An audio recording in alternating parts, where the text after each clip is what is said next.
What's up everyone and welcome to Robeytech, where I, Justin Robey, aka Robey1 Kenobi, talk tech with you wonderful people. We're gonna get you up to speed on everything going on in the PC hardware and gaming world. We've got some interesting rumors for you today. Next gen NVIDIA specs, anybody? New AMD RX cards? PlayStation news and the delay of all the games. Get ready because guys, this is Robeytech.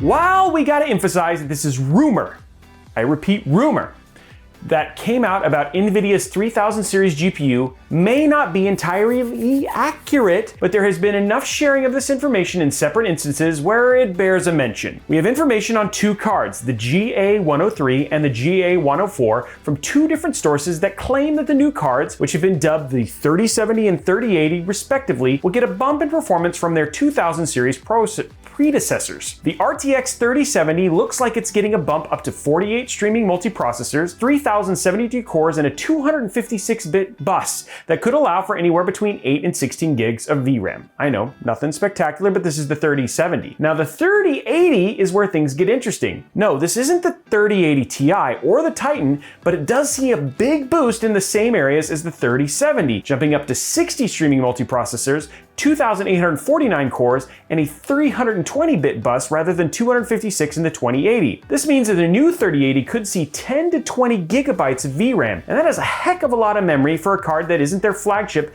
top-of-the-line model. Now, one of the sources did share a diagram,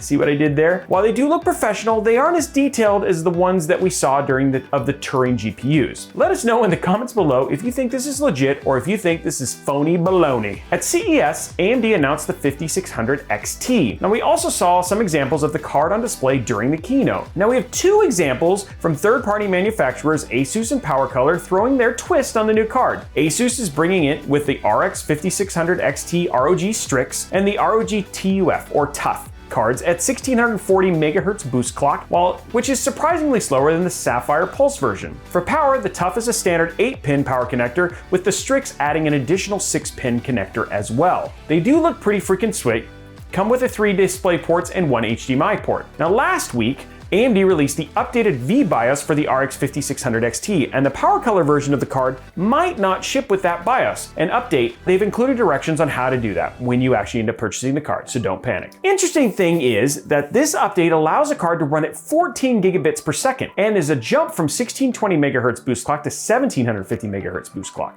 And that is nothing to shake a stick at. And in fact, you shouldn't shake a stick at a lot of things because it might make them angry. That's just your tip for the day on good old Robeytech. I'm sure you are all aware by now, but I love or am getting to love the Intel NUC. It's so much power packed in a tiny form factor and I cannot get enough of it. In fact, if you're watching this after we released our recent coverage and build of a Ghost Canyon NUC, you can check out that video right here. Now beam it directly into my eyeballs. Fanless Tech revealed today that the first of the NUCs will be based on the Tiger Lake architecture. The 11th series for the pint-sized powerhouse will be known as the Panther Canyon and have a 28-watt TDP.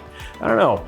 I liked Ghost Canyon, Panther Canyon. That sounds pretty cool too. Now the same goes for the Extreme Edition of the 11th series NUC that will also use the Tiger Lake U rather than the H series architecture. That's pretty cool. We've also heard from Intel that we might see a configuration of the Tiger Lake architecture that will use their discrete DG1 graphics that was revealed at CES not so long ago. Now we've got some pretty hefty specs for these upcoming NUCs. i3 or i7 CPU, integrated Xe graphics card, optional discrete graphics capable of 8K, up to 64 gigabytes of DDR4 memory, PCIe ×4 Gen 3 again. Let's make sure this is 4th Gen PCIe's push in 2020. Come on, Intel. Thunderbolt 3 at launch window or sometime this year. Now, I am always excited for new NUC tech to come out, so you can bet that we will be building some of these bad boys just like we did the other day. The PSVR headset is really great piece of VR tech, having sold nearly 5 million units. We haven't seen an update to the tech since, well, it launched for the most part. Now, while it's still a great price point and a solid way to get into VR, new headsets have better resolution, wireless seamless operation and compatibility with more devices, like for instance the Oculus. There's been ongoing speculation that with the release of the next-gen PS5, which we got to see the new logo for at CES, and that's it, and now we might actually have confirmation thanks to Immersive VR Education, a well-known publisher of VR content like Apollo 11 VR and Titanic VR. They recently had released a fiscal update for the end of this year and mentioned a new PSVR headset. I think that was accidental. While this isn't the first we've heard of the new PSVR hardware, it is interesting that this basically confirms it. Now, we've heard that there might be multiple PSVR2 headsets in the works by PlayStation's exec, but nothing that overtly said, yeah, we're working on it. One that could include the use of wireless connectivity and gaze tracking.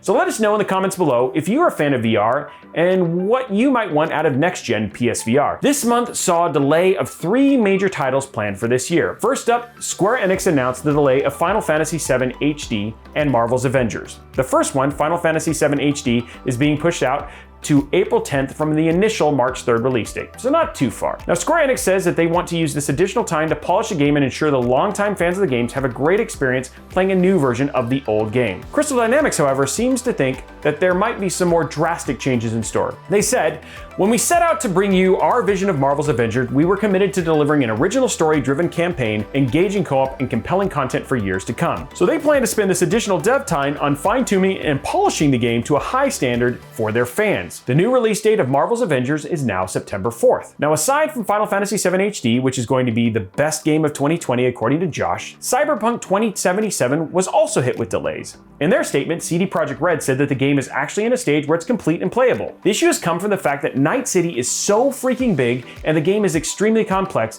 that they need more time to make sure that the game has been fully play tested. Hey, CD Projekt Red, we got a couple people right here at Robeytech who wouldn't mind running the girl through her paces, so go ahead and send us some codes." Now, as someone that has worked in the game industry for quite some time as a dev, games getting pushed back all the time, but it's never an easy call to make titles like this, which are so highly anticipated for them to do it. But I would commend Crystal Dynamics, Square Enix, and CD Projekt Red on making tough calls to delay the release of the game to make sure that the customers and fanbase have the best possible experience at launch. Now, remember the last game that you were excited to play but was buggy or felt incomplete? You don't want that happening to something you've been waiting for years or maybe even decades, and so far the community has received the news rather well. Some are disheartened that they have to wait to play the game, but appreciate the dedication to what the promise is to deliver. So let's get some GGs in those comments below for the developers and hope the community reaction to delay changes for the positive in the future, like it or stays positive in the future. Well, that is it for Robeytech today.